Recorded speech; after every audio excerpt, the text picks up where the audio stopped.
It was a warm Friday evening, and the hum of conversation filled the air at La Fontaine, an upscale restaurant tucked into the heart of Raleigh, North Carolina.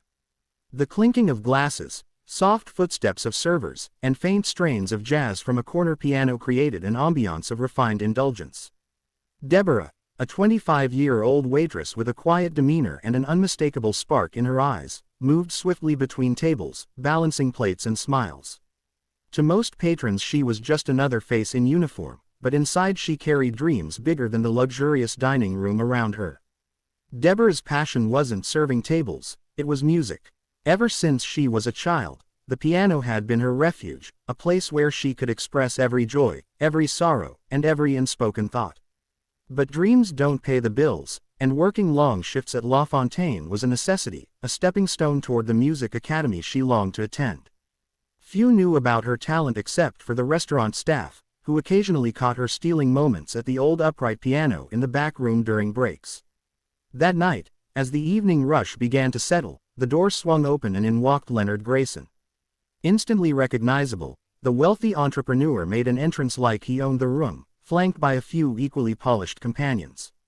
Leonard exuded an air of superiority, known for his sharp tongue and penchant for spectacle. His presence made even the most seasoned staff stand straighter. Deborah's colleagues exchanged knowing glances. Leonard was not an easy guest. He was the kind who thrived on pushing people's buttons. For Deborah, though, he was just another table to manage in a long night's work.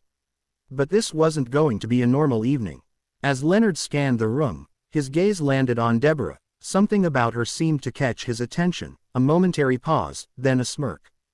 Deborah felt the weight of his stare but brushed it off, focusing instead on refilling water glasses and clearing plates. But Leonard wasn't done with her. He'd already decided she was going to be his entertainment for the night. Deborah had grown up in a small town in South Carolina, where dreams of grandeur often felt as distant as the stars. Her mother, a single parent and a tireless caregiver, had worked double shifts as a nurse to ensure Deborah and her siblings had food on the table. Despite their modest means, music had always been a constant in their home. Her mother's old vinyl records and the out-of-tune piano gifted by a neighbor were the seeds of Deborah's love for melody. That piano became her escape. While other kids played outside, Deborah spent hours teaching herself to play. She mimicked the songs on the radio, then ventured into classical pieces she found in secondhand music books. Her talent didn't go unnoticed. She played at church, school recitals, and community events, but recognition couldn't mask the financial hurdles that loomed over her dreams. By the time she turned 18, the reality was clear: a professional music career would have to wait. Scholarships didn't come through, and family responsibilities took precedence. Deborah packed away her concert ambitions, replacing them with the practicality of earning a living, yet she couldn't entirely give up the piano. It was more than a dream, it was her identity. When she moved to Raleigh a few years ago, Deborah sought out a job at La Fontaine not just because of the pay but because of the grand piano tucked into the corner of the restaurant. Even though she rarely had time to play it, just knowing it was there gave her a sense of comfort. Music hadn't left her, it was simply waiting. That night, as Leonard and his entourage took their seats, Deborah approached their table balancing a tray with practiced grace. Leonard ordered a top-shelf scotch and cracked a joke loud enough for the nearby tables to hear. Deborah offered a polite smile as she took their orders, her voice steady despite the strange energy radiating from him. "Deborah, huh," Leonard said, glancing at her name tag, "sounds like someone with a lot of hidden talents." The comment caught her off guard, but she nodded politely and stepped away to place their orders.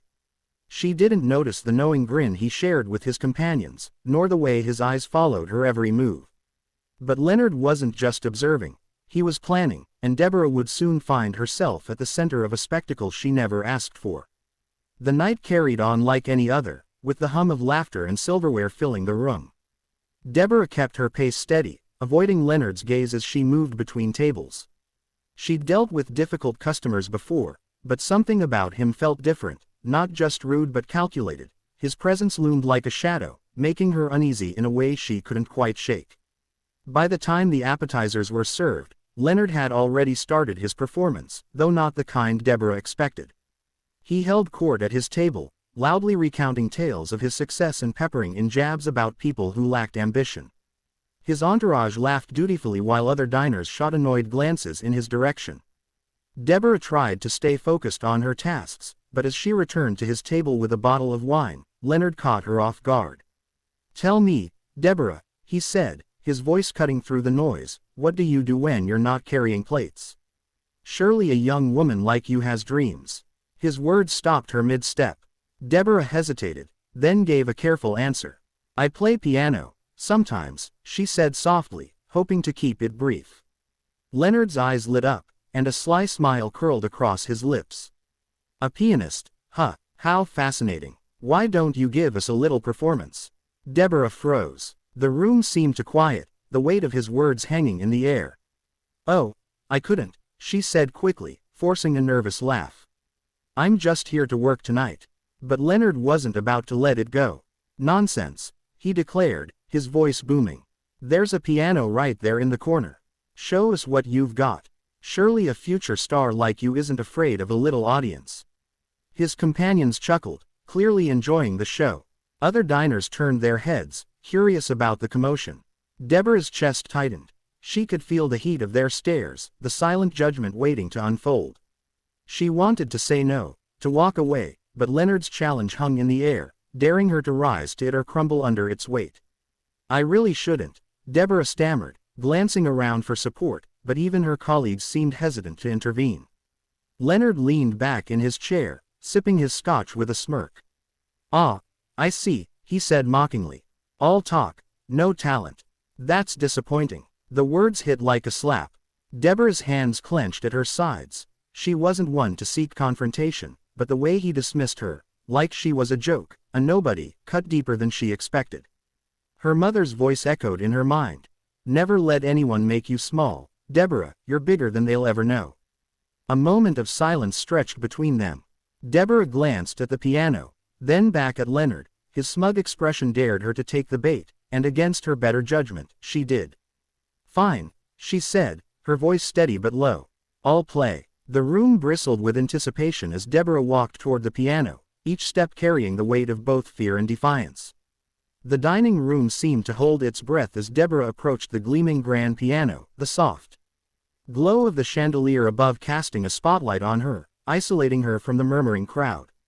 Her fingers trembled as she slid onto the bench, the polished keys gleaming like a challenge waiting to be met. Behind her, Leonard leaned back in his chair, the picture of smug satisfaction, as though he had already won whatever game he was playing. Deborah closed her eyes for a moment, steadying her breath. Her heart pounded so loudly she could barely think. This wasn't the church recital or the cozy community gatherings she'd once known. This was different, this was hostile, but there was no turning back now. She placed her hands on the keys, feeling their cool surface beneath her fingertips. The first notes were soft, hesitant, almost fragile. A few diners shifted in their seats, and someone coughed in the back of the room. Deborah ignored them, her focus sharpening as she leaned into the music. She chose a piece she knew by heart, a soulful rendition of Clair de Lune. The melody spilled into the room, weaving through the air like a thread, delicate but unyielding. As her confidence grew, the music swelled. Her hands moved with a grace that belied the chaos inside her, the notes pouring out like a confession, each chord seeming to carry a piece of her story. The sacrifices her mother made, the nights she spent practicing in a cramped room, the weight of dreams deferred but never abandoned. The diners fell silent, their earlier chatter replaced by a collective stillness. Even Leonard, who had been whispering to his companions, went quiet. Deborah didn't need to look at him to feel the shift in the room. The mocking energy had dissipated, replaced by something she couldn't quite name, perhaps awe, perhaps humility.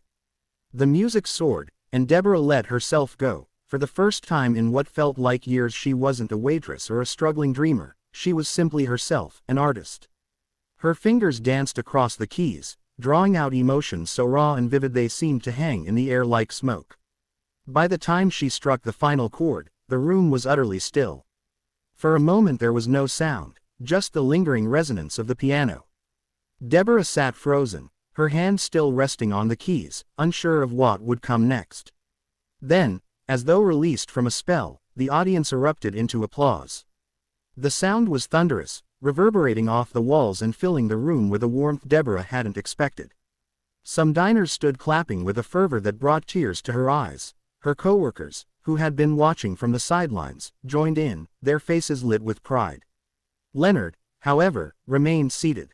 His smirk was gone, replaced by an expression Deborah couldn't quite decipher, part shock, part discomfort. He raised his hands and clapped slowly, a hollow sound compared to the cheers around him, but even his hesitant applause couldn't overshadow what Deborah had just done. She had reclaimed her voice, and no amount of condescension could take that away. As the applause began to fade, the room seemed to exhale collectively. Deborah slowly stood, her knees still trembling but her back straight. She glanced around, and for the first time that evening she truly saw the people watching her, not as spectators but as witnesses. Their expressions carried something new: admiration, respect, and even a hint of awe. She didn't look at Leonard right away. Instead she gave a small, polite nod to the diners who had clapped the loudest, her lips curving into a faint smile.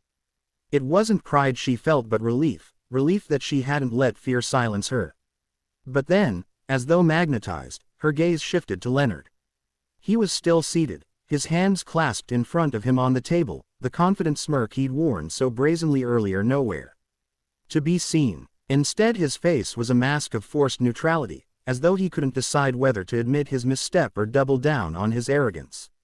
"Well," Leonard finally said, his voice louder than it needed to be, breaking the fragile silence that had settled over the room. "That was unexpected."